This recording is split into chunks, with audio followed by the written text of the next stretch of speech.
Oi, Thiago. Oi, Janaína, tudo bem? Tudo bom e você? Tudo bem, graças a Deus. Ah, que bom. Grata por ter, aceitado o convite. Fico muito feliz. Eu que agradeço o teu convite aí, tua generosidade, abrir espaço para a gente conversar e para eu falar um pouquinho. Obrigado, viu? Beleza, bom demais. Então, Thiago, comece contando pra gente aí um pouquinho de você, pra gente te conhecer. Pode ser? Pode ser. Bem, então eu sou o Thiago Amorim, moro em Curitiba. Então eu sou paranaense, nasci no interior, mas moro em Curitiba há muitos anos. Meu trabalho é na área de antropologia filosófica. Então, eu divido o meu tempo entre produção de conteúdo na área de antropologia filosófica, muito influenciado pelos filósofos espanhóis do século XX, né? Todos aqueles que nasceram depois de Ortega y Gasset, o William Marias, a Zambrano, Xavier Zubiri, etc. E a escrita, né? Então, também me considero, além de professor, escritor. Gravo cursos, escrevo, tenho um trabalho aqui também diário pelo Instagram, e, enfim, seriam as áreas assim em que eu atuo e faço atendimentos individuais, né? Esse meu trabalho com antropologia filosófica acabou suscitando, né, gerando nas pessoas também curiosidade, necessidade de não só entenderem mais da vida humana, mas entenderem também a si mesmas. E aí eu abri essa possibilidade de fazer esses atendimentos particulares e conversar especificamente essas questões que eu explico em cursos, textos, etc., explicar ali na realidade da pessoa mesmo, como que aquilo se encaixa na vida dela. Então seriam essas frentes do meu trabalho. É a vida humana, né? O meu interesse é a vida humana. Ah, que ótimo. Então, está muito sintonizado com o que a gente faz aqui, né? Como eu te falei, na Educaetos, na verdade, é uma escola de formação de professores, né? Eu sou professora e uma das perspectivas que eu trago, né, que são, na verdade, a perspectiva fundamental, é que a gente precisa se autoeducar para educar alguém, né? Então, toda Sim, e também essa visão, né, espiritual, que falta tanto hoje na educação, né? Eu falo muito da pedagogia teleológica, pedagogia ontológica, que é isso que a gente precisa entender do fim maior do ser humano para educá-lo, né? E sair um pouco de todo esse modelo que está sendo apresentado, né, demasiadamente engessado e fraco, né, que as escolas e tantas universidades quanto as escolas têm tido que trabalhar, né. E um ponto muito importante, com certeza, é a questão da vontade, né. Então, receber você aqui hoje para falar sobre isso será muito bom mesmo. Então, o que é a educação da vontade, Tiago? olha, primeiro é estabelecer para as pessoas a diferença entre vontade e desejo. A nossa alma, ela é basicamente movida, porque ela é povoada por desejos. Nós todos desejamos coisas o tempo inteiro, o tempo todo, né? Desde a hora que, até mesmo sonhando, a gente deseja. Né? Desejos que a revelia da nossa consciência, né? A gente deseja, os sonhos também, às vezes, são símbolos daquilo que a gente deseja durante o dia. A gente tem desejos conflitantes. Então, ao mesmo tempo que eu desejo estar aprendendo tal coisa, eu desejo estar na minha cama, deitado, quentinho, etc. Então, os desejos são os apetites da alma. A Uhum. vontade, portanto, não se aplica bem àquela frase que a gente diz assim: ai, que vontade de estar na praia agora. E sendo que a gente não tem como ir à praia, enfim, não está preparando a mala para ir à praia, apenas sentiu um desejo, um apetite de ir à praia. A vontade não é simplesmente isso. A vontade não é simplesmente esse querer algo, ter, né, até falar ter vontade, está errado. O apetite de algo. A vontade é a faculdade da alma que me faz eleger os desejos que merecem a minha atenção e merecem realização. Então é muito mais complexo do que o simples apetite. Ah, eu estou agora com apetite de pão de queijo, ou estou com apetite sexual, ou estou com apetite intelectual. Uhum. Não necessariamente eu vá comer alguma coisa, não necessariamente eu vá fazer sexo, não necessariamente eu vá ler um livro. Uhum. Já a vontade me faz, sim, necessariamente agir. Existe um componente de ação na vontade. A ação não é a vontade não é uma faculdade teórica. A vontade é uma faculdade de ação. Uhum. Portanto, a educação da vontade, ela tem duas dimensões. A primeira dimensão é educa-se a vontade no sentido de selecionar os desejos que merecem atenção. que merecem serem realizados, serem perseguidos. Essa é a primeira instância da vontade. Eu tenho que saber selecionar, eu tenho que saber diferenciar os maus desejos dos bons desejos, né? Porque há desejos na minha alma que são ruins, objetivamente ruins. Há coisas que a gente não deveria desejar. A gente deseja, porque a gente é humano, mas há coisas que a gente não deveria desejar. Há outras que, desejando aquilo é para o nosso bem, aquilo faria bem para a nossa alma, aquilo produziria bons frutos. Então, essa é a primeira dimensão da vontade. Uma seleção que a vontade não pode fazer sem a anuência da inteligência. A inteligência, nessa hora, é aquela que ilumina a vontade. É aquela que ajuda a vontade a reconhecer, isso aqui vale a pena ser feito. A segunda dimensão da vontade, portanto, revelaria essa noção mais prática da vontade.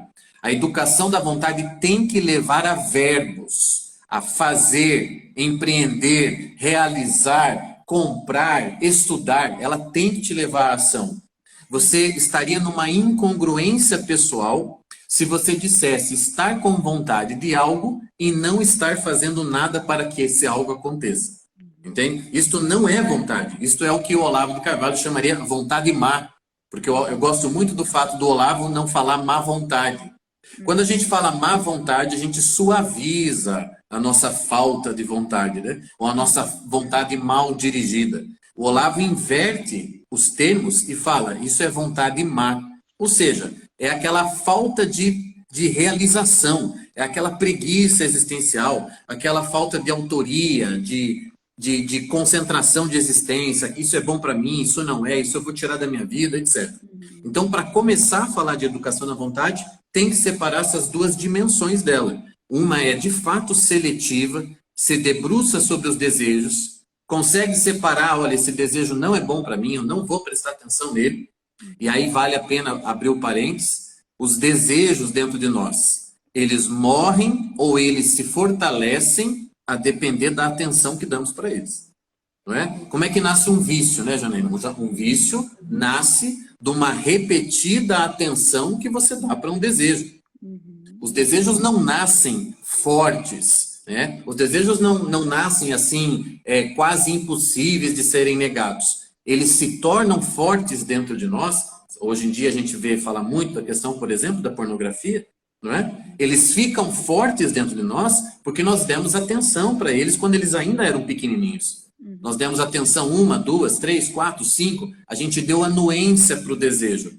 A gente pegou a faculdade da vontade e dirigiu ela para esses maus desejos que fortaleceram, se tornaram vício. Então, as duas dimensões da vontade é que precisam do nosso cuidado na hora de falar de educação. Saber selecionar e colocar em ação. Nossa, muito bom. E você sabe que eu tô lendo Ana Karenina, né? Não sei se você já leu, mas Sim. e é muito interessante porque ontem, justamente o trecho que eu li ontem, eu até abri aqui o livro, né? O Vronsky, ele já, não sei se todos aqui já leram, né? Mas fazendo um pouquinho de spoiler aí para quem não conhece, o Vronsky e a Ana fugiram juntos, né? E aí, nesse momento em que ele tem ali ela, né? Ela era uma mulher casada e foge com ele, que ele tem ela ali, ele não se sente mais tão completo, né? Ele já não se sente tão feliz, né? Aí eu vou ler só o trecho, ó. Logo se deu conta de que a realização de seus desejos lhe proporcionava apenas um grão de areia da montanha de felicidade que havia esperado.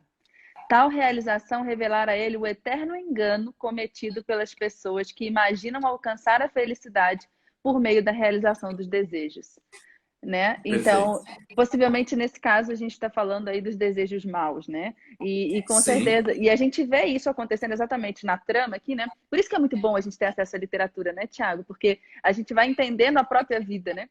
Mas assim, são essas pequenas coisas que eles foram permitindo, né, que adentrasse na vida deles, que os levou, né, a esse momento que eles acabaram chegando e que vai ficar ainda pior, né, no decorrer da trama. Mas muito bom a forma como você trouxe as coisas, né?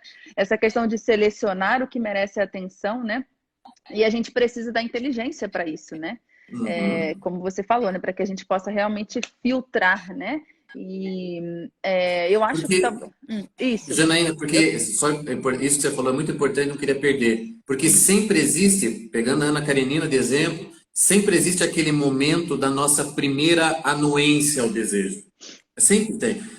Para chegar ao ponto, então, de ter havido traição, de uma mulher casada, etc, etc, as coisas, é uma sucessão de fatos tão complexa para chegar ao ponto onde chega essa personagem, por exemplo, que não acontece assim de uma hora para outra. Nenhum ato, né, ou nenhum fato comprometedor de uma biografia, comprometedor de uma existência, trágico em alguma medida, como é o caso, né? Nenhum fato dessa ordem acontece assim, de uma hora para outra. É uma sucessão de pequenas anuências que a gente vai dando. Às vezes a anuência é para um tipo de imaginação, às vezes a anuência é para um desejozinho pervertido, um desejozinho torto que nasce dentro de nós e que morreria em seguida se não tivesse lá um pouquinho de água regando, se não tivesse um pouquinho da nossa atenção. Então é importante as pessoas entenderem a gravidade do assunto quando elas pararem para pensar nisso. Olha, as coisas boas que eu fiz na minha vida e as coisas ruins, os meus erros biográficos, os meus erros de trajetórias, todos eles, de alguma maneira, estão ligados às coisas que eu dei anuência. Estão ligados aos pequenos pensamentos, imagens, ideias que foram se sobrepondo uns aos outros até engendrar o ato, engendrar a situação. Então a pessoa, de repente, um dia eu vejo muito isso nos atendimentos individuais, daí eu vi que minha vida tinha dado errado. Mas uma vida não dá errado assim, de um dia para o outro, né? Uma vida dá errado numa sucessão de, vamos chamar, deslizes, que são essas anuências, que a nossa inteligência às vezes até tenta nos avisar, mas nós também somos mestres em fazer ouvidos moucos para a própria inteligência. Exatamente, né? Mas essa ideia de inteligência que você traz, eu acho até que aqui para os professores é legal a gente conversar um pouco sobre isso, assim, fazer esse parênteses, né? Porque a ideia de inteligência que é muito propagada, né? É quase que de ferramentas para, não sei, para o mercado de trabalho ou para a realização de um ofício, né? Imagina, a inteligência é algo que nos permite filtrar ou diferenciar o que é bom, o que é ruim, né? Não é algo que é muito, né, que é trazido, é meramente o aspecto cognitivo e ainda assim uma ideia de cognição muito limitada, né? Você pode falar um pouco da inteligência, então, para gente? Posso. Em parte, a confusão que muitos até educadores fazem hoje, alguns livros que a gente sabe que são best-sellers e que abordam o assunto, a confusão está calcada no seguinte: é você identificar inteligência com habilidade. Inteligência não é habilidade. Olha, eu posso ter várias habilidades, eu posso desenvolver muitas habilidades, posso ter habilidade para consertar coisas de madeira, eu posso ter habilidade para ler rápido, por exemplo. Eu conheci uma aluna que tinha uma habilidade incrível de escrever de trás para frente, uma coisa assim. Ela pensava a frase de trás para frente, ela escrevia de trás para frente naturalmente. Olha que interessante que a habilidade. No frigir dos ovos, nem toda habilidade interessa, nem toda habilidade é produtiva, entende? A inteligência paira por cima das habilidades. Ela é um foco de luz, a inteligência. A inteligência me permite distinguir o verdadeiro do falso. A inteligência me permite perceber o belo e o feio, o bom e o mal. Isso não requer habilidade. Requer habilidade a expressão disso. A expressão disso requer habilidade. Então, por exemplo, eu sou escritor. Então, talvez eu tenha desenvolvido uma habilidade de traduzir essas coisas que a minha inteligência me entrega ou me oferece. Eu desenvolvi algumas habilidades aqui, e aí poderia entrar habilidades emocionais, etc. e tal. Eu desenvolvi algumas habilidades que eu traduzo essas percepções inteligentes, eu traduzo por escrito. Outro traduz de outra forma. Então, quando a gente fala, por exemplo, né, aquele livro que também é um divisor de águas nesse assunto aí, no século XX, a inteligência emocional. Eu acho aquilo uma diminuição da inteligência. A gente está falando de uma habilidade, ou de diferentes habilidades, né? Facilidades para lidar com as coisas de uma maneira ou de outra. A inteligência, continuo achando que a definição do Olavo de Carvalho é insuperável, quando ele diz que a inteligência é a capacidade de perceber a verdade. A minha capacidade de perceber a verdade, ainda que eu nunca consiga traduzi-la, ainda que eu nunca consiga expressar para outra pessoa a verdade que eu estou percebendo, ainda que eu nunca tenha meios, portanto, habilidades, para dizer aquilo que eu estou vendo, aquilo que eu percebi que é verdadeiro, ainda assim, isso não faz de mim burro. Isso não faz de mim estúpido. Isso faz de mim um sujeito sem habilidade. Isso faz de mim um sujeito, olha, não tem técnica, não tem isso, não tem aquilo. Mas a inteligência é mesmo a faculdade iluminadora da realidade. Ah, eu quero entender esta garrafa. A inteligência ilumina a garrafa para mim. Depois, o que eu vou fazer com essa garrafa, o que eu vou dizer sobre ela, aí sim entra uma série de outras disposições intelectuais, entra uma série, então, de habilidades conquistadas ou não, linguagem e por aí afora, e até vontade e tudo mais. Mas a inteligência, para mim, é isso. Eu uso com os meus alunos a imagem mesmo de uma lanterna, um foco de luz. Aí você vê que não cabe muito, nesse caso, entendendo a inteligência dessa maneira, não cabe muito a discussão sobre quantidade de inteligência. A discussão sobre QI, por exemplo. Ou nessa de minha inteligência, né? Nessa minha percepção, a inteligência quantitativa, ela tem um papel acessório, porque o foco de luz é você tem lá uma lanterna. Agora, o que vai definir se essa inteligência é potente não é tanto a lanterna, mas é para onde eu dirijo a lanterna. Ou seja, o que de fato importa quando a gente fala de inteligência, Janaína, é a qualidade da inteligência. Eu posso gastar a minha vida tentando entender futebol. Eu posso pegar minha lanterna e só dirigi-la para jogos de futebol. Como eu posso gastar a minha vida tentando entender linguagem humana.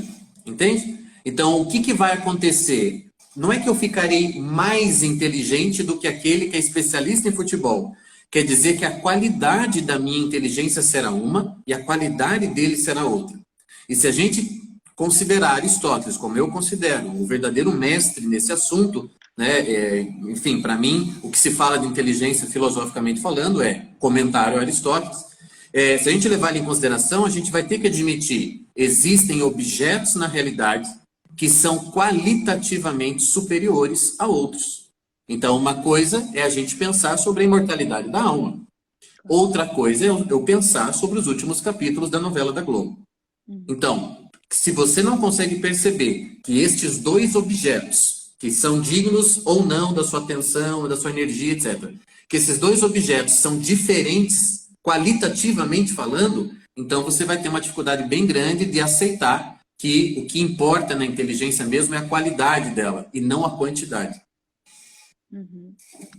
Perfeito, muito bom. Essa ideia, essa imagem, né, do foco de luz clareia o nosso entendimento, com certeza. Bom, aí o segundo tópico que você falou da vontade foi realmente a ação, né, o fazer, né?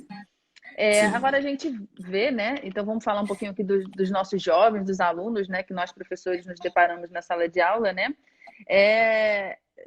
São jovens que vivem com a ideia do mínimo esforço, né? Constantemente, né?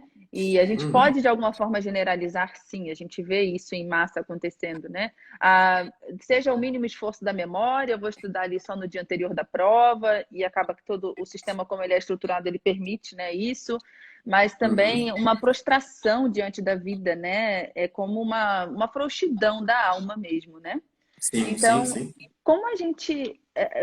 Como esse fazer, né, ele pode se materializar num ser humano que está vivendo dessa forma? Ou como a gente, enquanto mestre, né, talvez seja uma pergunta melhor, né, pode contribuir para que haja essa ação? Você deve conhecer, provavelmente melhor do que eu, Janaína, o Forsten, aquele educador, né? Enfim, do programa de enriquecimento instrumental. Forsten, ele do enriquecimento instrumental. Tem uma coisa que eu aprendi com ele, que eu aplico na minha vida, aplico com os meus alunos. Eu não sou um facilitador simplesmente para o meu aluno. Entende? Eu não sou um facilitador. Eu acho que o professor não desempenha o seu papel quando ele dá a missão e dá os caminhos prontos para o seu aluno, né? E hoje a gente sabe que existe aí YouTube, existe Google, e eu tenho que convencer os meus filhos, por exemplo, em idade escolar, tenho que convencê-los de que eles têm que prestar atenção no professor, sendo que eles poderiam gastar 10 minutos no YouTube e ter aprendido aquilo dispensando o professor.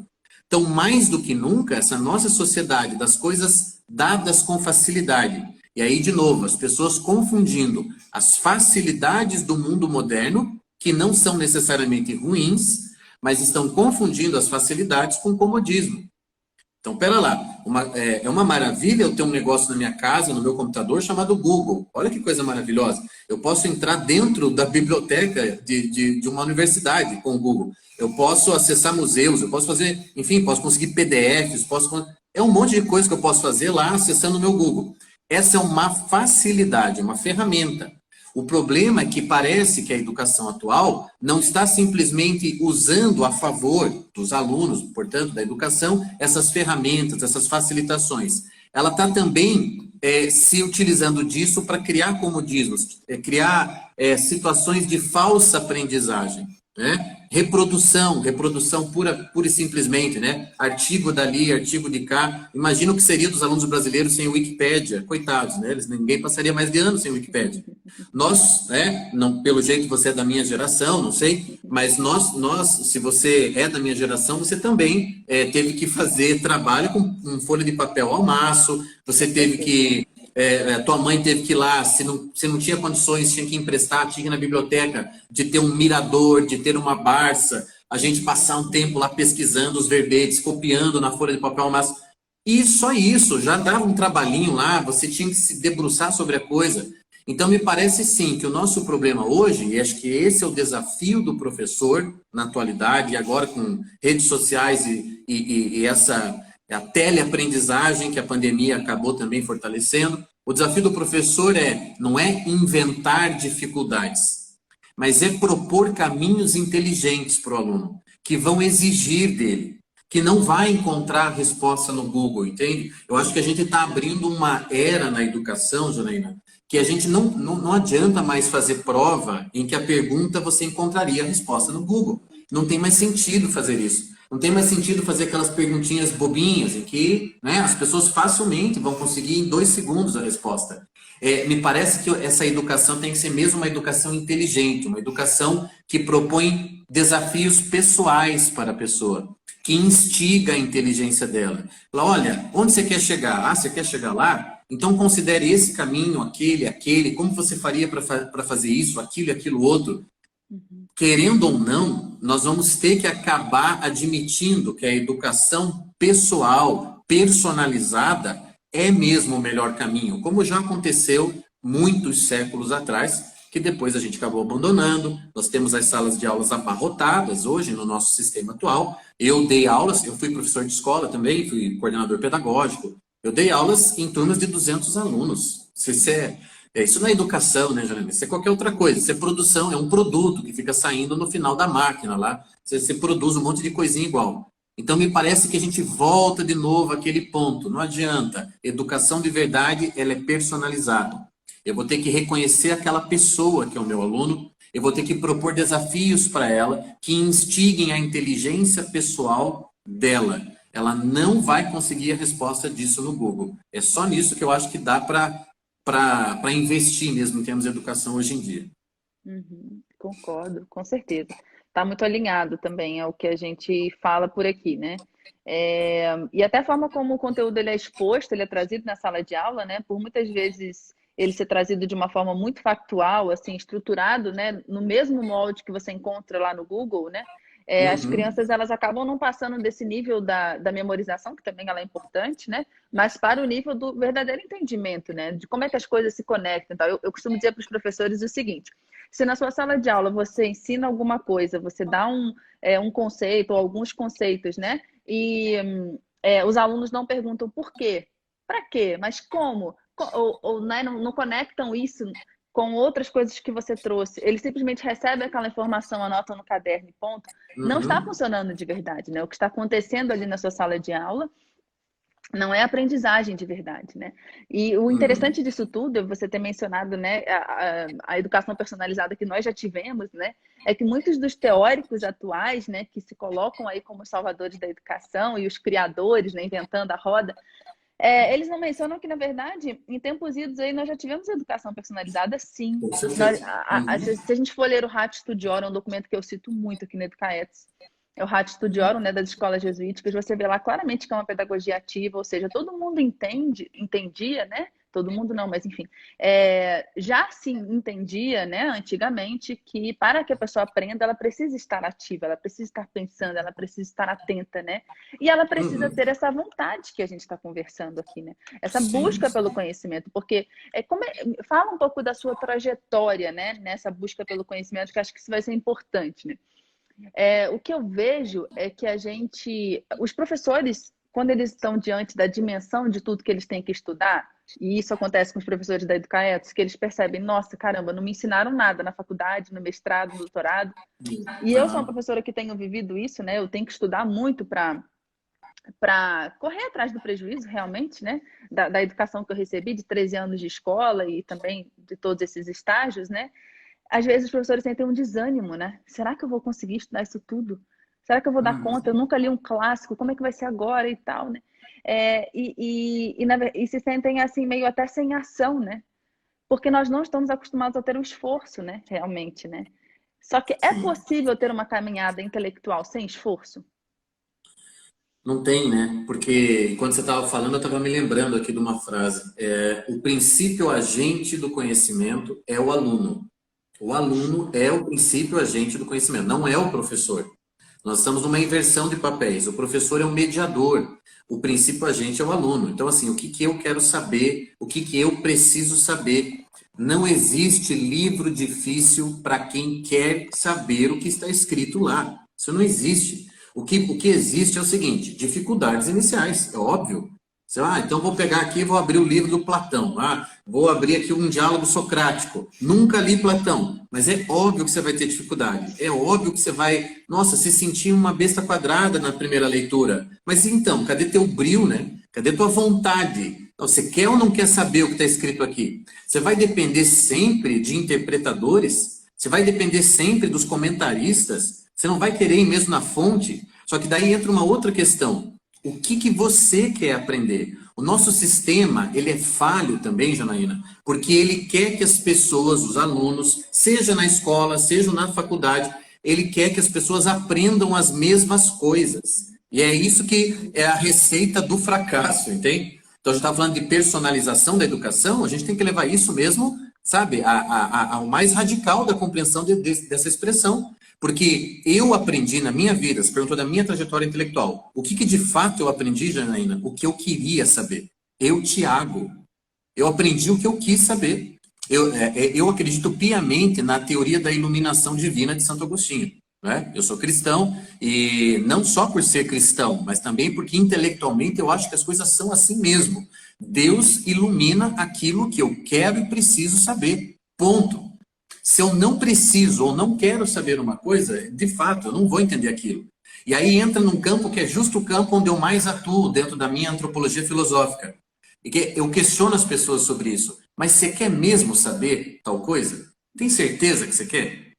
Porque eu não acho que o estudo, o conhecimento seja um fardo, entende, Janela? Não pode ser um fardo. Não Eu pode. estou cansado de ver pessoas assim, ai meu Deus do céu, eu não aguento, eu não consigo aprender tal coisa. Aí eu olho e falo, caramba, mas eu nunca tive esse desgosto com a vida intelectual.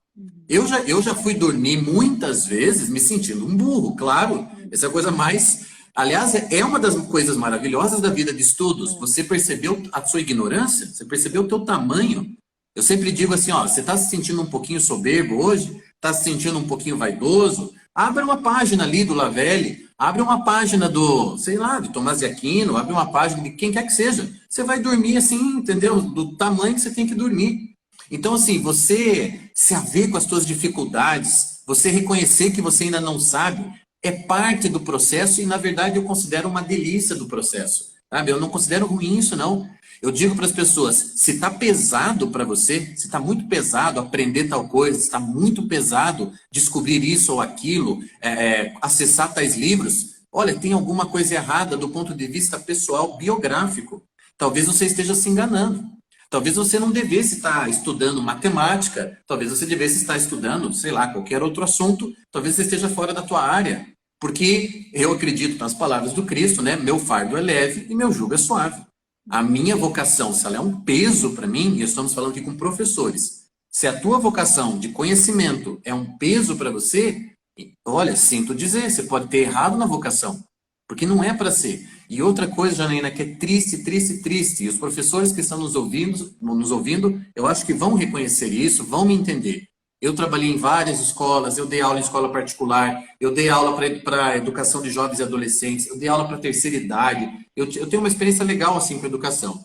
E o que, que eu percebi? Os meus colegas professores, nessas instituições de ensino, instituições particulares, a maioria, eles não liam, Janaína. Não. Eles não leem. Eu cansei de ver diretor de escola montar assim um quadro, colocar vários livros lá, falou, esse aqui é para vocês, professores, podem pegar os livros. Eu vi várias escolas fazerem, sabe, iniciativas do tipo, os professores não leem. Tirando os professores de língua portuguesa, que tem que ler aquelas obras que eles precisam explicar para os alunos, os meus outros colegas não liam. E eu ficava assim, mas vocês são professores, entende? Então, assim, desculpa ter que tocar isso, às vezes é constrangedor para professor ouvir uma coisa dessa, mas o nosso problema é sério. É um problema de reconhecimento mesmo do próprio lugar. Peraí, eu professo ou não professo amor ao conhecimento? E se essa é a minha profissão mesmo, a minha vocação, eu não meço esforços para saber o que eu tenho que saber, o que eu quero saber. Muito, muito além de currículo, muito além de, eu tenho que ensinar tal coisa. Então, eu acho que essa rigidez dos nossos currículos, a forma como o nosso sistema de ensino, né, acontece e exige das crianças, dos adolescentes, que eles saibam o que eles não querem saber, isso tudo é muito complicado, é muito triste. Isso, de fato, vai matando aos poucos a possível, quem sabe, vontade do aluno de querer saber algo. Ele só não queria saber aquilo, né? Eu sempre falo assim, você acha que o aluno 7h20 da manhã, ele está querendo saber química orgânica? Ele está querendo, é tudo que ele quer saber. Química orgânica. Não, óbvio que não. Então o professor já chega na sala de aula lutando contra o aluno e as vontades ou desejos do aluno e contra ele mesmo, porque ele sabe que ninguém queria estar aprendendo aquilo, salvo raras exceções, naquele horário. Então é um malabarismo que ele tem que fazer, é cansativo. Não é por acaso que das profissões no Brasil, a que mais tem incidência de problemas cardíacos é a do professor. Veja, o coração, Janaína, o simbolismo ajuda nessa hora. O coração é o lugar da consciência. Se o coração adoece, quer dizer que a consciência está o tempo todo se maltratando. Então, eu não devia estar aqui, não devia estar ensinando isso para essas pessoas, não devia estar fazendo tal coisa, não devia estar jogando pérola aos porcos, não devia. Então, assim, é um maltrato da própria consciência. É triste, eu me compadeço da situação dos professores na rede regular de ensino, né, que eu estou fora faz alguns anos, mas ao mesmo tempo responsabilizo eles, entende? Responsabilizo no sentido pessoal, cada um, assim, cada um consigo mesmo, né? Eu estou no lugar que eu deveria estar, e se eu estou nesse lugar, por que eu estou aqui cheio de dedos para fazer aquilo que eu tenho que fazer, saber o que eu tenho que saber? Afinal, eu quis isso. Eu quis. A gente pode reclamar de salário no Brasil, a gente pode reclamar de uma série de coisas que são as condições ruins dos professores em sala de aula, em escola pública, violência, tudo isso ok, a gente sabe. Só que nada disso deveria demover o professor do seu caminho em direção ao conhecimento, né? Com certeza. Nossa, algumas coisas que eu quero comentar em relação ao que você falou, muito bom. Primeiro, de fato, assim, eu costumo dizer muito isso também, Thiago. Foi uma decisão nossa ser professor, né? Nós somos adultos e nós precisamos encontrar uma forma de viver dentro da nossa profissão ou com a nossa profissão que seja uma forma saudável e produtiva para todos, né? Para a gente, que nos permita crescer, nos desenvolvermos, né? E também Sim. para os alunos que estão ali com a gente, né? Agora, existe também, a gente precisa tomar muito cuidado com muitas vezes uma onda, né, que vai passando de professor para professor, e muito isso acontece dentro da sala de professores, né, que é a reclamação de tudo, né? Nada está funcionando, porque não Isso. tem recurso, porque não tem tecnologia, porque o sistema, porque não precisa, né? Então, assim, então muda, né? Muda porque essa foi uma decisão sua. Então, isso é uma coisa muito dura, mas eu falo sempre me colocando nesse papel também, né? Porque é uma Sim. coisa que eu preciso fazer comigo frequentemente também, né? Então, eu acho que são coisas que precisam realmente ser ditas, né? E quando você fala da vocação, eu acho isso muito interessante, porque eu costumo dizer assim que a gente não vai mover as montanhas que nós temos que mover na sala de aula se nós não estivermos lá por vocação. Né? Se a gente está sim. lá porque a gente está formando alguém para o mercado de trabalho, né? Ou porque o meu fim da vida é ensinar química orgânica. Então, se esse é o objetivo porque você escolheu ser docente, esse é um objetivo muito pequeno para te fazer mover montanhas. Né? Na primeira Sim, dificuldade sim. vai parecer algo insolúvel. Né? Uhum. Agora, se Uhum. a sua profissão é uma vocação, se você entende que você está ali diante de um ser humano, que você tem a responsabilidade de formar um outro ser humano, a importância que há, né, em formar um outro ser humano, então as soluções elas vão aparecendo, né? E em relação à busca pelo conhecimento, né, como é que a gente pode buscar alguém a amar, ensinar alguém, né, a amar o conhecimento, a buscar o conhecimento, se nós não amamos o conhecimento, se nós não buscamos esse conhecimento, como você falou, né, se nós não lemos. E muitas vezes, assim, pelo menos eu na minha rotina, né, hoje eu tenho 2 filhos pequenos, 2 filhos com menos de 3 anos, né, eu leio com o menino no colo, eu leio de madrugada, assim, os momentos que eu vou conseguindo são os momentos que eu estudo, né? Eu até costumo dizer, várias pessoas me escrevem, Janaína, eu não consigo por isso, por isso, por isso. Eu falo, olha, eu não posso ter pena de você, porque se eu tiver pena de você, eu vou ter que ter pena de mim. E eu não estou Exato. disposta a ter pena de mim, porque assim, eu também não Exatamente. tenho tempo. E eu não quero me colocar nessa posição, eu quero olhar para frente e seguir do jeito que dá. E você mencionou Exato. Santo Agostinho, e eu achei muito bom, porque nós aqui na Educaetos agora, eu estou com um clube de leitura, né? A gente está estudando o De Magistro, do Santo Agostinho. Que Você já legal. leu? Sim, sim, muitos anos atrás. E pois é uma obra muito especial. Ele é um diálogo dele com o filho dele, né, o Adeodato, e assim ele traz essa é uma figura fundamental para a gente conhecer, para a gente estudar, né, a redenção dele, né, a busca Sim. dele, tudo que ele consegue transformar pela vontade dele é muito legal, né?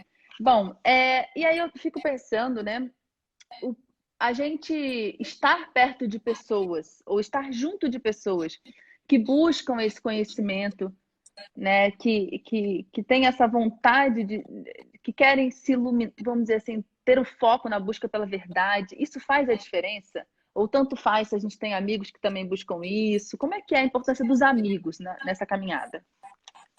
Eu acho assim, de fato, e eu vou começar respondendo isso dizendo uma coisa que já é lugar comum, mas é verdadeira, que o ambiente brasileiro, via de regra, o ambiente brasileiro, ele é acachapante, ele tolhe as pessoas, né? Então, se você, eu sempre faço a seguinte alusão, brincadeira, mas que aconteceu de fato comigo nos meus anos de estudos. Às vezes me acontecia aqui em Curitiba de separar um horário para estudar, sentar, abrir o livro e passar um carro de som tocando um funk da Anitta.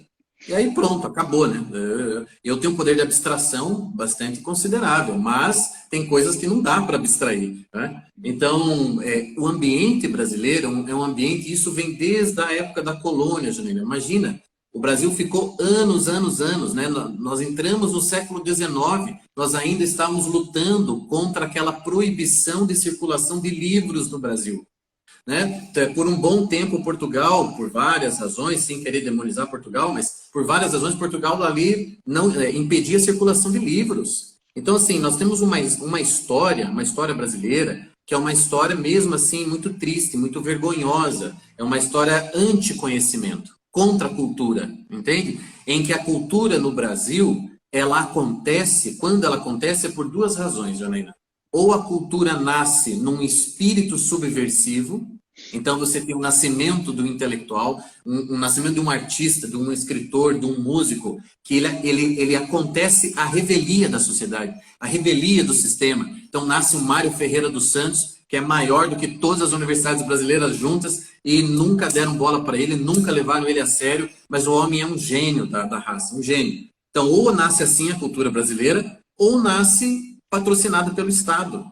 Esse é o nosso fado, entende? Quer dizer, a cultura brasileira ela está fadada a necessitar do Estado, o Estado pagando show, pagando teatro, pagando isso, pagando aquilo, porque ela não tem esse espírito natural, esse engendramento natural, ela não nasce assim a cultura brasileira. Então pense, dado esse cenário, bem resumidamente, dado esse cenário, imagina a importância de você ter amigos que querem as mesmas coisas que você. Porque o teu cenário inteiro à tua volta diz não. Tudo à tua volta diz pare. Janaína, eu às vezes penso o seguinte, não sei se você pensa isso às vezes, mas eu sou um sujeito vaidoso, mas eu penso o seguinte, nossa, se eu não estudar mais nada a partir de hoje, eu tenho 37 anos, se eu não estudar mais nada a partir de hoje, eu posso dar aula o resto da minha vida no Brasil. O resto da minha vida. Porque assim, porque o ambiente, ele é acachapante, o nível é baixo, a gente sabe disso. Então assim, nossa, eu posso ficar reciclando o que eu aprendi até o final dos meus dias. Então eu não posso me pautar pelo ambiente. Eu, graças a Deus, eu sou amigo. Agora mesmo eu estava gravando uma aula com ele. Eu sou amigo de João Filho, poeta baiano, talvez o maior poeta brasileiro dessa nova geração. Eu sou amigo de Vladimir Saldanha, eu sou amigo de Eduardo Dipp, eu sou amigo de, puxa, vários escritores, vários intelectuais. Então, assim, eu olho para eles, entende? Eu olho para eles. Eles são também um motor na minha vida. Falo, caramba, isso aqui não tá bom ainda. Se eu mostrar isso aqui pro João Filho, eu vou passar vergonha, vou reescrever. Eu penso assim. Então, não é uma questão de, eu tenho medo do julgamento deles. Não, não é medo de julgamento, não é neurótico. É mesmo assim, rigor. Rigor. Os meus amigos que também estão vivendo do conhecimento, literalmente, financeiramente, estão vivendo do conhecimento. Os meus amigos, eles são rigorosos com isso. A nossa vocação, já diria o padre Sertilhonge, na famosa obra, né, A Vida Intelectual é um sacerdócio. Eu não posso vivê-la de qualquer maneira, ela é um sacerdócio. Eu não posso me pautar pela grande, infelizmente, grande maioria dos professores do meu país, pela cultura do meu país. Eu não posso. Enquanto estiver caindo no Enem, letra de funk sendo usado como grande citação numa questão de língua portuguesa, meu Deus, a gente tem muito para remar, né, Janaína? A gente tem muito para remar. Não Eu dá. não posso aceitar esse tipo de coisa. Então, eu penso, se eu estivesse sozinho, se eu não me comunicasse com essas pessoas, se eu não tivesse esses amigos, a tentação de desistir, que daí significa ficar onde está, ficar parado, deixar o barco mesmo, né? Seguir o leito natural, a tentação seria maior do que é. Mas graças a Deus eu tenho esses amigos. E eu sempre falo isso nas minhas aulas. Seja amigo de quem é melhor do que você. Seja amigo de quem é melhor que você. Não nivele por baixo, né? Nivele por cima. Procure gente boa mesmo. Queira ficar perto de gente boa. Às vezes eu leio um texto, por exemplo, do João Filho, né? Uma crônica, um conto dele. E eu fico pé da vida, Janaína. Mas é um pé da vida bom, sabe? É um pé da vida assim, mas maledito, né? Eu vou ter que escrever um negócio tão bom quanto isso agora. Maledito. Isso é bom. É só você pensar na amizade, por exemplo, do Tolkien e do C.S. Lewis. Sim, o quanto um e outro engrandeceram, né? Engrandeceram um e outro. Então, o papel da amizade é fundamental. Com certeza. Isso é muito importante mesmo, né? E assim, não tem idade, né? Porque muitas vezes a gente entende que a amizade é você estar ali com a pessoa da mesma geração, né? Essa é uma ideia muito também propagada, acho que é pela própria estrutura escolar, né? Que as crianças são organizadas por idade, né? Mas a importância da gente também fazer amizade com pessoas que sejam mais velhas, né? E também mais novas, mas assim, da gente saber, né? Aprender, né, com pessoas de gerações diferentes, né? Até pensando sobre essa questão dos mais velhos, né? Hoje a gente olha os mais velhos como as pessoas que são desatualizadas, né? Não sabem mexer em celular, não sabem mexer em computador. É sempre a pessoa que não tem alguma coisa que eu tenho, né? Sendo que, na verdade, ela tem muito mais do que eu tenho, né? Em muitos aspectos da caminhada da vida, né? Tem várias perguntas aqui já, só que eu quero só te perguntar uma outra coisa. Se a gente puder falar, porque você mencionou o Aristóteles, né? E eu acho que valeria a pena a gente falar sobre o hábito, sobre a importância do hábito. Sim. Pode ser? Sim, Quer que eu fale no geral? Veja. Sim, no geral. Existe dentro de nós um negócio que a gente pode chamar de inclinações naturais. Nós temos inclinações naturais. Então, por exemplo, eu sempre tive uma inclinação natural a prestar atenção nas pessoas. Eu, desde pequeno, me lembro de eu com os meus pais, os amigos dos meus pais, só pessoas mais velhas perto de mim. Eu, pequenininho, ao invés de eu ficar com as crianças, eu ficava com os adultos. E eu ficava prestando atenção neles. O que eles falavam, como é que eles se portavam, como é que o marido tratava a mulher. Eu fazia isso com 6, 7, 8 anos de idade. E aí, isso era uma inclinação, um interesse, sabe, na vida adulta, um interesse na vida humana, que era muito mais interessante que a dos meus amiguinhos. Eu sou um caso que sempre tive amigos mais velhos. Mas isso é uma inclinação.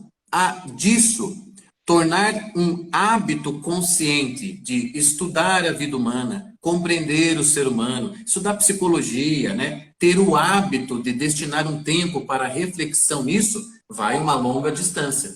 Então, eu digo assim, existem os hábitos que são frutos de inclinações naturais nossas, e esses são os que menos custam, porque eles já são frutos de uma inclinação natural. E existem os hábitos que são quase, eles nascem assim do contrário dentro de nós, entende? E são esses hábitos a que Aristóteles dá grande importância, hábitos que depois eu posso transformar em virtudes, que são aquelas atitudes que eu conquisto sabendo que não as tenho, sabendo que não são naturais em mim, mas que eu preciso para ser alguém melhor. Aí essas têm um valor em Aristóteles, um valor muito maior, e acho que ele tem toda a razão nisso, né? Então ele fala lá das virtudes éticas e virtudes dianoéticas. Então existem essas virtudes, que são hábitos consolidados que nascem de inclinações naturais. Então, por exemplo, o Tiago sempre foi falante, o Tiago sempre foi comunicativo. Eu não vejo grande mérito na minha capacidade de fala, de manter as pessoas prestando atenção em mim. Isso é uma coisa que parece que não me custou muito, assim. Eu não fiz grande esforço para isso. Agora, o Tiago escritor foi uma conquista, tem sido uma conquista bem árdua. Toda a minha história, a história da minha família, a história da minha cidade. Eu venho numa cidade desse tamanho, 60 mil habitantes. É toda uma história que não me levaria a isso, não me levaria a ser um escritor, a ter tanto apreço pela língua portuguesa, a querer escrever bem, etc. Isso foi um hábito não natural, realmente conquistado, que eu disse para mim mesmo que eu queria, e as virtudes decorrentes dele vieram da vontade mesmo. Uma vontade de ser. Olha, eu quero ser isso. E para ser isso eu vou precisar ter tal hábito, tal hábito, tal hábito, tal hábito.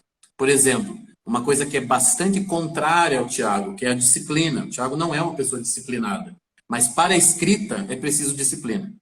Então tá lá o Tiago, né, lutando com ele mesmo, contra ele mesmo, para adquirir o hábito da disciplina para se tornar um escritor. Muito bom, ótimo.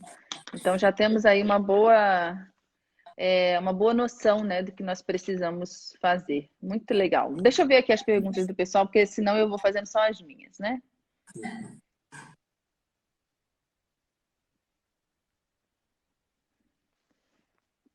Gostei dessa definição, mas qual é a definição de verdade?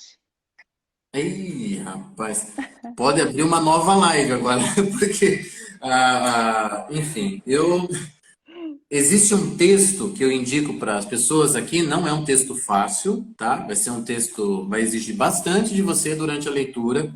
Um texto do Olavo de Carvalho que se chama O Problema da Verdade e a Verdade do Problema. Tá? O problema da verdade e a verdade do problema. Lá você vai ver ele definindo verdade como o fundamento de todos os juízos. Agora, enfim, que cada um agora destrinche a definição. É uma coisa tão complexa que eu não me arriscaria a falar aqui em 2 minutos, mas, enfim, dou essa definição, né? Fundamento de todos os juízos, e indico o texto que lá vai estar destrinchada a definição de verdade, que sim, é importantíssima ser recuperada, porque a gente vive o mundo do relativismo, né? E o mundo do relativismo, enfim, é uma das grandes sequelas da modernidade, é o relativismo. Exatamente. Vamos ver aqui. Penso que a educação tem sido de tal forma modeladora das inteligências em pequenas caixas separadas. Uhum. Deixa eu ver se ela continua a pergunta.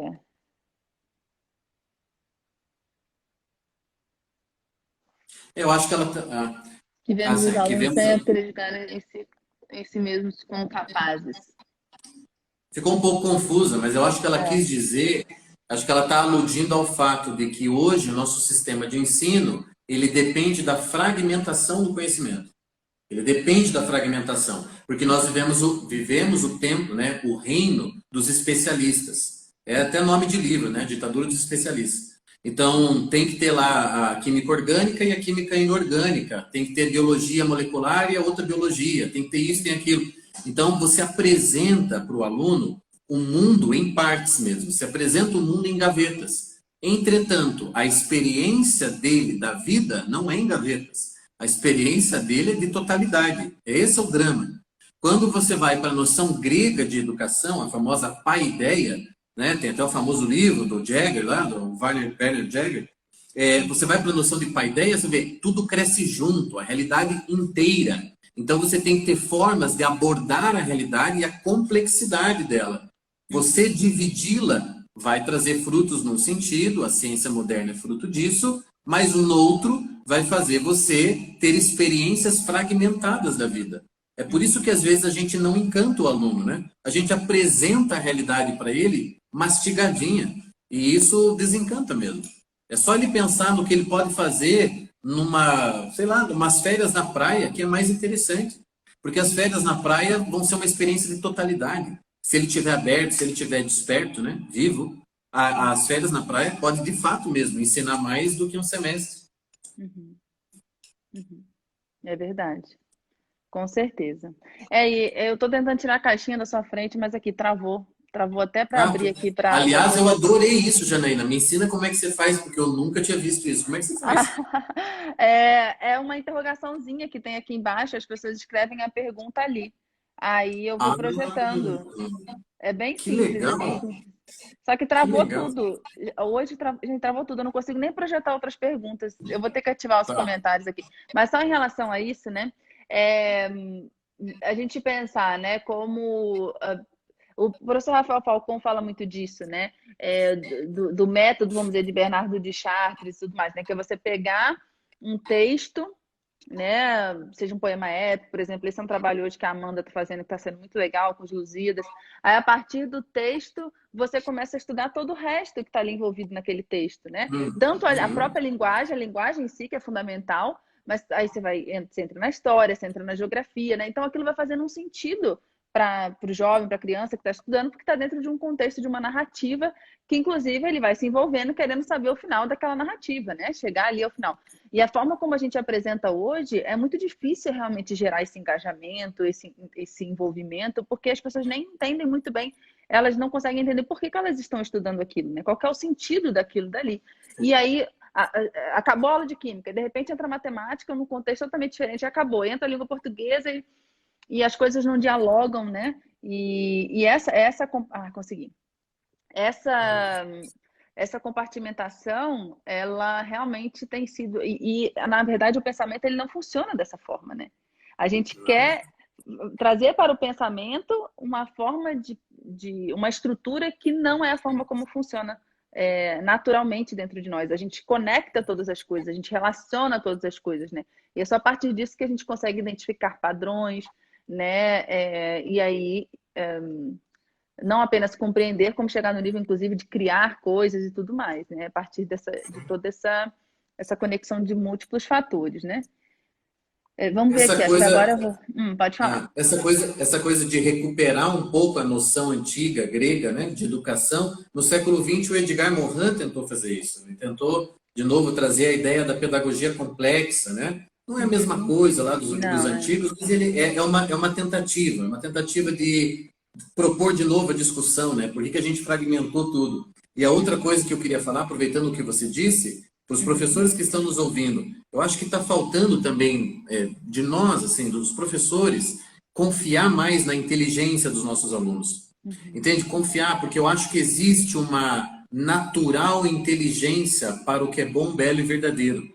Eu acredito que o ser humano é feito disso, né? Então Uhum. existe uma afinidade natural no espírito humano para o que é bom, belo e verdadeiro. Às vezes é óbvio, aquilo está debaixo de camadas e camadas e camadas de coisas ruins, de mentiras, de falsidades, de ideologias. A gente sabe, nossa cultura está aí produzindo isso o tempo todo. Porém, o professor pode, né, usar às vezes uma tesoura, às vezes uma britadeira, para ir abrindo essas camadas e deixar que aquela inteligência apareça. Isso para dizer o seguinte: deixe que os alunos percorram os próprios caminhos, né? Não chegue com a interpretação dos Lusíadas, né? Pronta. Dá lá um canto para eles, dá uma semana para eles pensarem sobre aquilo. É claro, muitos não vão pensar, muitos não vão nem ler, outros vão, lá uns tantozinhos lá vão pensar, vão ler, vão dar uma ideia lá que você não teve quando leu. Então, a minha experiência como professor de sala de aula e agora na internet, nos anos para cá, é que a gente sempre se surpreende, Janine. A gente se surpreende com a baixeza do espírito humano e a gente se surpreende também com as alturas que o espírito humano chega, às vezes dos lugares mais insuspeitos, assim, ou melhor, mais suspeitos. Às vezes, assim, de um aluno que você não espera mesmo. Vem lá uma tradução da verdade, daquela boca que você menos esperava. Então, acho que falta esse voto de confiança também na inteligência natural do aluno, né? Uhum. Uhum. É verdade, é verdade. Sou professora há pouco tempo, é o início de um sonho. Qual um bom conselho para quem está começando? Estude, Ana, estude, estude, estude, estude. Eu acho que para quem está começando, a tentação é acreditar no haver chegado, né? Eu cheguei, sei, eu sou formada, né? Agora é ensinar. Não, eu acho que é manter viva dentro de você a experiência do aprendiz, o aprendizado, o aprendizado. Olha de novo para a realidade que você estudou, se você é matemática, se você é física, se você é química. Olha, e de novo, e se interessa, se interessa, se interessa. Manter vivo um olhar em comum sobre a vida, dentro daquilo que é a tua área. É isso que os teus alunos vão captar. Eu, que acredito no conhecimento por presença, eu levo isso muito a sério. Meus alunos não captam simplesmente aquilo que eu digo, né? Eles não captam simplesmente aquilo que eu estou teorizando, aquilo que eu estou falando, etc. e tal. Eles captam o movimento da minha vida. É a direção, para onde esse professor está indo. Um professor que não lê e chega na sala de aula e diz assim, pessoal, vocês têm que ler. O professor tem que saber que os alunos captam o que está por trás. Eles captam a falta de movimento, entende? Não, mas o professor não está fazendo um movimento para isso. Ele está fazendo um movimento contrário. Eu, às vezes, vejo aqui no Instagram, o que a gente mais tem hoje é formadores de opinião, professor disso, professor daquilo, tal, tal. E às vezes eu vejo lá o professor dizendo que é para ler tal coisa, tal coisa, tal coisa, tem que melhorar a linguagem. E está com problemas sérios na linguagem dele. Então, assim, nós temos que ser esse sinal na vida dos alunos, de um movimento que a gente faz em direção a algo que é o melhor, do melhor, do melhor, do melhor, do melhor. É para lá que a gente está caminhando. Seja na química, na física, não interessa, porque no final vai convergir tudo.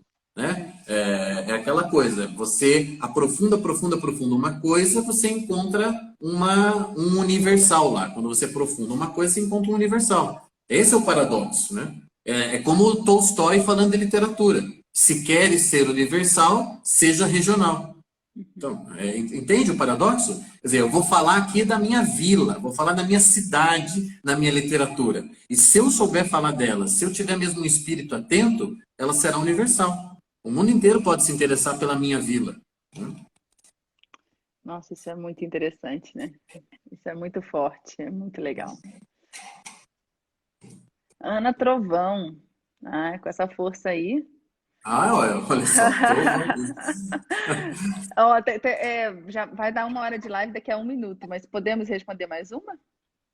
Ai, meu Deus do céu. Podemos marcar para outro dia, pode ser? Podemos, sem problemas. Você vai ter compromisso, Ah, né? tenho. Então tá bom. Na verdade, é cansaço já. O dia todo foi falando. Mas vamos marcar mais uma, Janaína. Vamos com certeza, Thiago. Vamos sim. A gente remarca. Eu já travou aqui, eu não consigo mexer em mais nada. Deixa eu só ativar os comentários aqui, então vai ficar aí na sua cara, mas enfim, olha. Tudo Então, bem. Thiago, muito grata, foi muito boa a conversa. Eu acho que o pessoal gostou muito, né? E vai ser muito bom recebê-lo novamente. Vamos conversando, vamos trocando Vamos ideias. sim. Tudo de bom para você, viu? Para sua família. Obrigado. Acompanhe aí o Thiago, gente, também o trabalho dele, viu? Muito grata. Obrigadão. Parabéns pelo teu trabalho também. Grata, querido. Até mais. Até. Tchau. Gente, foi muito legal, né? Eu espero que vocês tenham gostado. Deixa eu desativar aqui o comentário. Agora eu consegui, mas quando ele ficava travado, tinha algumas perguntas ainda.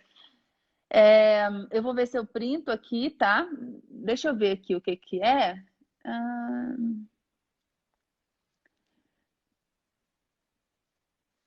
deixa eu só ver se eu consigo ajudar, então, com algumas aqui, tá? O que diria aos professores do ensino fundamental que não são especialistas? Bem, essa questão do ensino fundamental, então, essa é uma questão realmente do Fundamental 1, né? É uma questão muito delicada, né? Porque a gente tem os pedagogos. Então, os pedagogos, eles precisam lecionar português, história, geografia, ciências, né? E eles fazem um curso de pedagogia.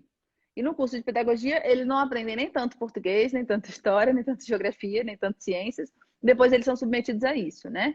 Então, essa estrutura de ensino, como ela acontece hoje, né? Tanto no ensino primário quanto no secundário, ela não era assim antigamente, tá? Isso é uma decisão, tá? De ter esse profissional que tem que ser um generalista, mas ao mesmo tempo ele tem que ser um generalista, mas ele tem que dar conteúdos especializados, compartimentados, como é a história, geografia e ciência, tem um currículo para cada um desses currículos nesse período, né? Do primeiro ao quinto ano. Então, ele é um generalista, mas ele está trabalhando com caixinhas, tá? Então, assim, olha, ele começa a dar aula, agora acabou a aula de português, agora começou a aula de história, agora começou a aula de geografia. É assim que acontece. Então, ele é um generalista, mas no final das contas, ele precisa trabalhar com caixinhas, tá? Então, isso é um problema imenso, imenso. E essa estrutura que é dada ao pedagogo, né, que é instituída ao pedagogo, impacta todo o resto, tá? Da formação daquele aluno no Fundamental 2, no ensino médio e no ensino superior. E aí a gente não pode também...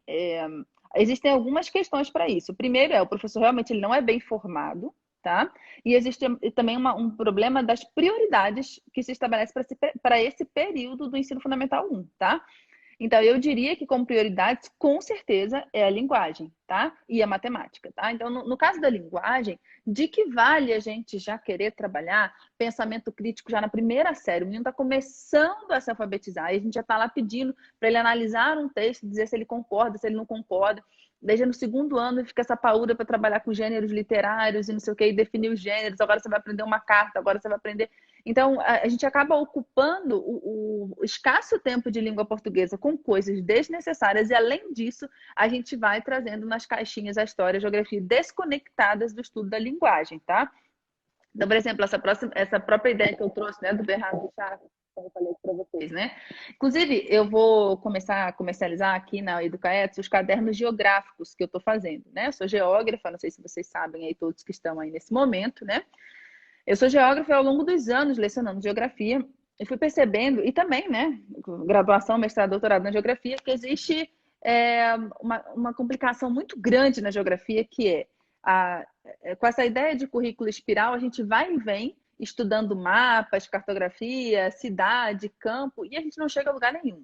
Em ano nenhum a gente chega a lugar nenhum, a gente acaba repetindo os conteúdos ao longo dos anos, só para dizer que a gente está ensinando geografia. E na faculdade, perde-se muito tempo tentando conceituar o que é geografia, qual é o objeto da geografia, quais são as categorias geográficas, né? E nessa... Enfim. Mas também é porque é uma linha de pensamento que domina, né? Nos cursos de geografia, que vocês sabem aqui, quem me acompanha sabe que eu não sigo materialismo histórico, nunca segui o materialismo histórico como método, sempre utilizei a fenomenologia russeliana, mas graças a Deus eu a encontrei, né? Porque senão eu estava perdida lá dentro.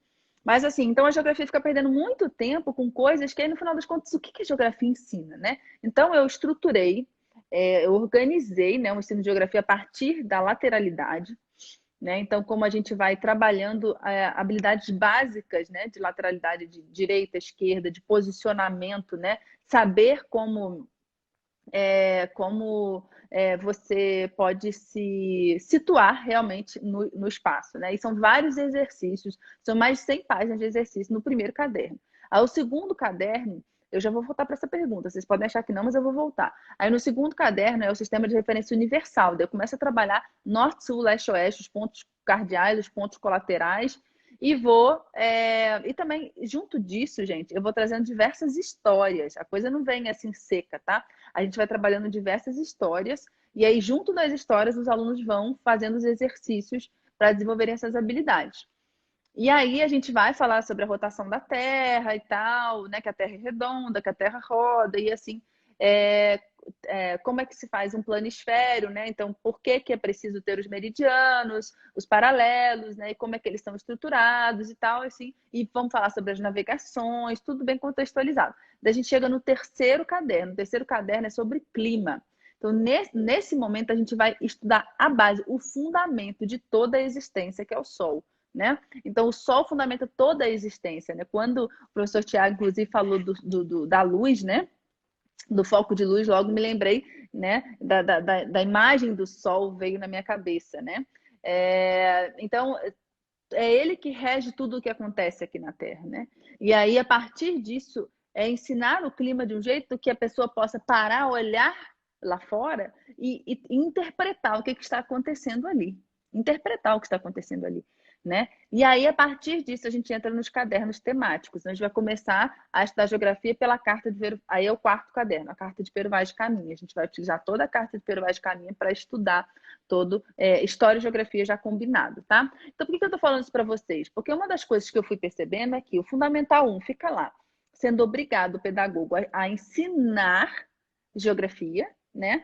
E o aluno chega no sexto ano e não sabe o que é direita e esquerda, acha que quando direita é leste e esquerda é oeste, né? Não sabe ler um mapa, não sabe se posicionar no mapa, tá? Então, o que adiantou toda aquela geografia? Era melhor ter focado na linguagem.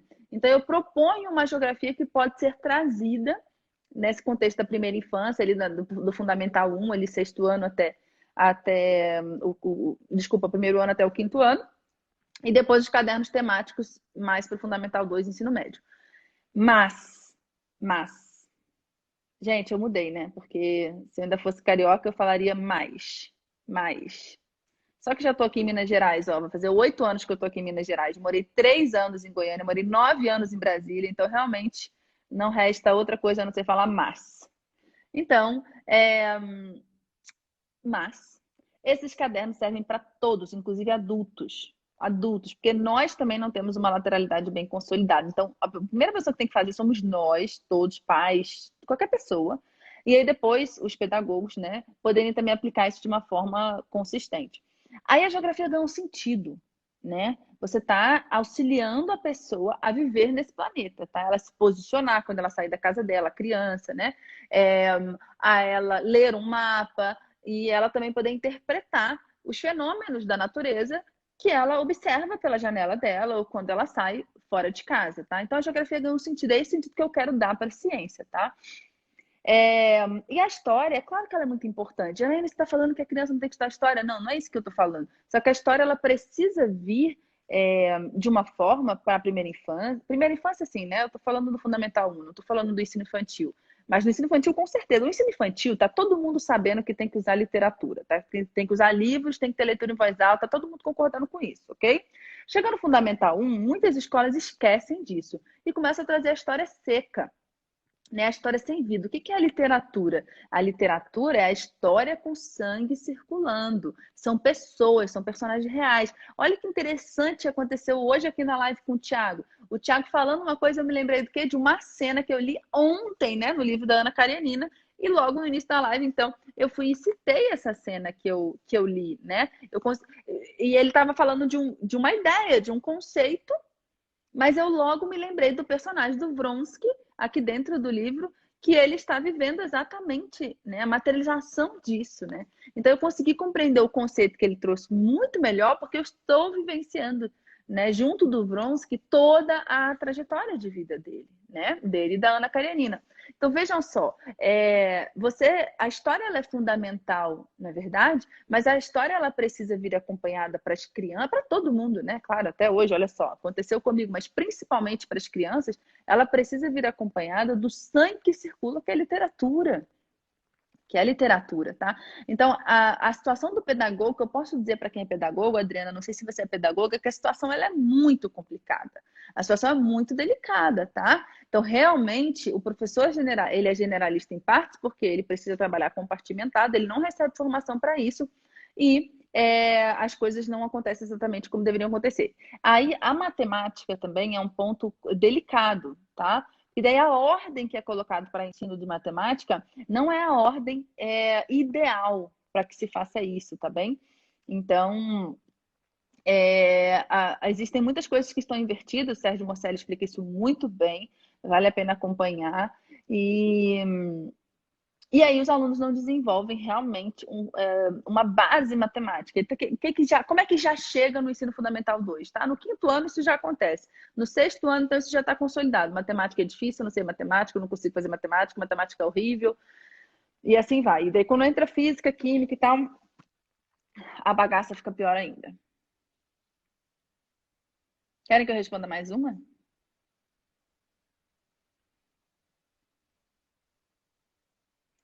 Teve uma aqui que eles falaram para o Thiago, né? Mesmo. Essa sua explicação É o método global que nos é solicitado, por exemplo, em língua portuguesa? Ah, eu não sei de que explicação ela está mencionando, mas sim, grande parte das escolas hoje em dia, elas se utilizam do método global de alfabetização. Eu mesma fui alfabetizada no método silábico, tá? Eu acredito que muitas pessoas aí da década de 80, nasceram na década de 80, foram alfabetizadas também pelo método silábico, ok? Que é uma forma boa também. Eu vou alfabetizar meus filhos, né, com o método fônico. Então, já estou começando com meu filho de 3 anos e meio o trabalho de consciência fonológica com ele para preparar ele para o método fônico, que é o que eu estou acreditando sim que é o melhor. E por conta de diversos estudos que eu li, tá bem? E de pessoas que eu tenho como referência. E por ter trabalhado em escolas como professora e como coordenadora pedagógica, escolas que se utilizam do método global, e eu vi como as crianças estão chegando no ensino fundamental 2 com uma leitura muito ruim, com uma escrita muito deficitária, uma letra cursiva também muito precária, mas aí isso não é necessariamente pelo método global, tá? Isso é uma escolha da escola realmente, por outros fatores. Então, eu tenho acreditado muito no método fônico, tá? Mas o silábico, também não posso dizer que foi ruim. Eu me lembro um tanto da minha alfabetização, as atividades que a professora passava. Eu não tenho muitas lembranças da minha infância, mas eu me lembro da minha alfabetização. E houve um momento em que eu ia ser reprovada, veja só, elas queriam me reprovar porque eu tinha letra feia. A minha letra era feia, na primeira série. Isso é uma coisa que, imagina, isso é impensável hoje em dia, né? Isso é impensável. E a minha mãe foi lá, conversou, eu me lembro dessa conversa, eu participei dessa conversa, e aí eu fiquei, né, de ter que fazer muita caligrafia, que de fato eu fiz. Não posso dizer que resolveu, eu com pressa minha letra é bem feia, mas eu devagar consigo fazer uma letra bem bonita por conta desse período da caligrafia. Mas enfim, isso é um adendo meio aleatório, né? Que eu trouxe aqui. Estão entrando perguntas novas, hein? Eu tava com saudade de estar aqui com vocês, né? Quando você vai lançar o caderno de geografia? 3 de dezembro, sai o primeiro, vai ter a live de lançamento. Eu vou fazer um sorteio aí, ó. Eu tô querendo botar amanhã na página, tá? Eu vou me organizar para isso, tá? Passaria a noite ouvindo vocês. Que bom. Não, foi muito legal, gostei muito também. Como fazemos para adquirir o caderno? O caderno não está à venda ainda, mas a partir do dia 3 estará à venda aí num preço de banana. O que é mais barato do que banana, gente? Vai ser isso então. O que você acha do programa Residência Pedagógica como uma política de formação do professor? Bem, gente, por exemplo, toda essa ideia do médico, né? O médico ele se forma e daí ele precisa fazer a residência dele, né? Para que ele possa estabelecer uma especialidade, enfim, realmente estar habilitado. Ele consegue, né, como clínico geral, mas para outras habilitações. E aí, essa é uma alternativa que vem sendo considerada internacionalmente. Eu acompanhei isso muito lá na Universidade de Stanford, né? Quem me segue aqui sabe que eu fui professora visitante lá na Graduate School of Education. Bem, para mim, a residência pedagógica ela valeria muito a pena se a gente tivesse realmente escolas em que valesse fazer a residência pedagógica. Então, a gente tem os estágios, né, que acontecem nos cursos de licenciatura e pedagogia. Só que os estágios nas universidades públicas que eu passei e também nas privadas, eles acabam sendo uma coisa bem proforme ali, tá?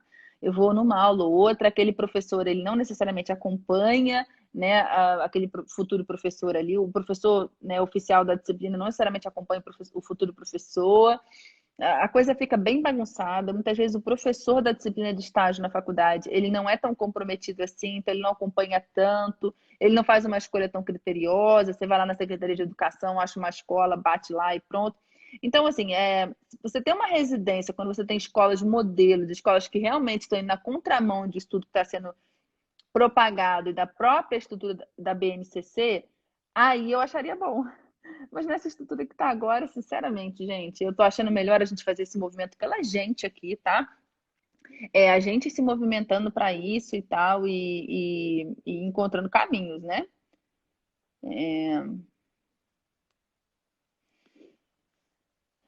Eu acho isso. Bom, eu não vou conseguir falar do Plano Nacional de Alfabetização agora, o Moisés já está olhando ali com cara de sono. Ele disse que não. É, gente, mas é isso então. Então eu vou.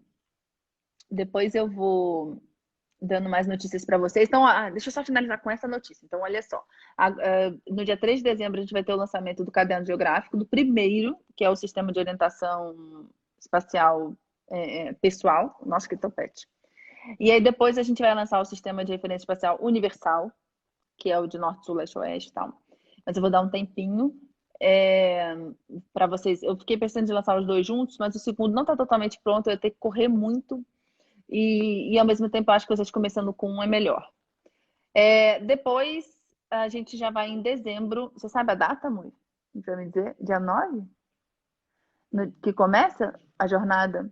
A gente vai ter uma nova jornada gratuita, tá? Nossa, aqui. Vocês que estão aqui 10h50 da noite, vocês merecem esse spoiler. Vocês merecem. Do dia 9 ao dia 15 de dezembro, a gente vai ter, então, uma nova jornada gratuita chamada o Plano Novo, tá? O Plano Novo. Então, a gente vai estruturar o nosso plano para 2020, tá? Então, o nosso plano como professor, envolvendo todas as nossas necessidades na nossa casa, com a nossa família, com o nosso marido, com a nossa esposa, os nossos filhos, o cuidado com a casa, tudo, principalmente porque a gente provavelmente ainda permanecerá em home office. Então, a minha ideia é realmente auxiliar vocês começarem um ano mais animados, tá? Então, aí o que eu pensei? Então, eu vou lançar o segundo caderno depois, eu não vou ter essa correria e eu planejo melhor o plano novo. Olha, vocês que estão aqui comigo, essas 90 pessoas, mereceram essa informação.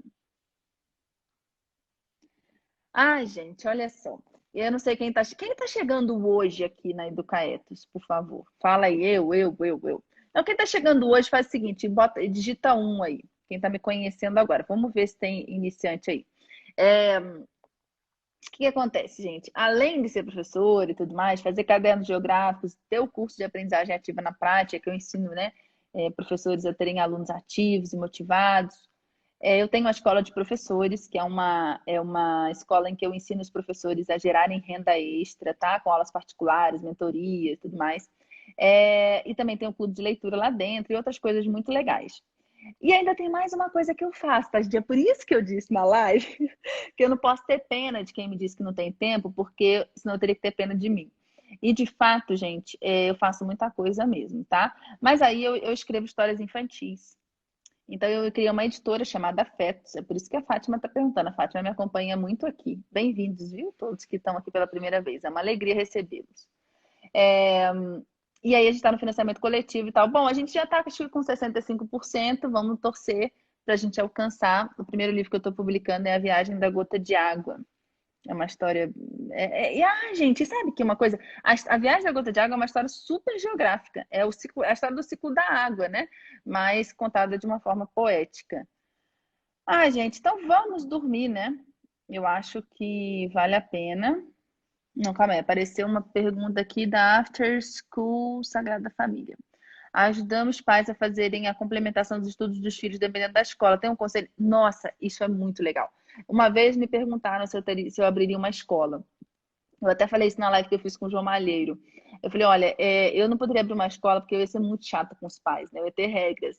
Ia ter os dias que ia ter treinamento e se faltasse mais de 2, o pai não ia poder mais levar o filho para a escola. Porque, assim, eu realmente acredito que a gente precisa fazer uma formação dos pais junto com a formação dos alunos. Isso é fundamental. Então, as coisas não funcionam, tá?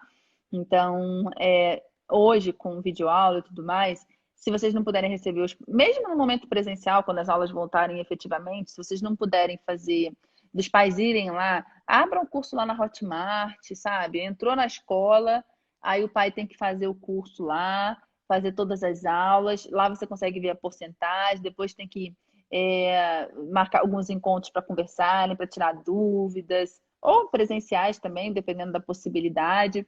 Mas aí você vai alimentando sempre lá, sabe, na Edu, seja qual for a plataforma, ou uma plataforma que a escola tenha, né? Como ele pode ir trabalhando a matemática dentro de casa para ajudar a matemática que está sendo feita na sala de aula, né? Se você está ali na educação infantil, vai trabalhar com método fônico, Como é que ele pode trabalhar a consciência fonológica em casa, enquanto você também está trabalhando na escola.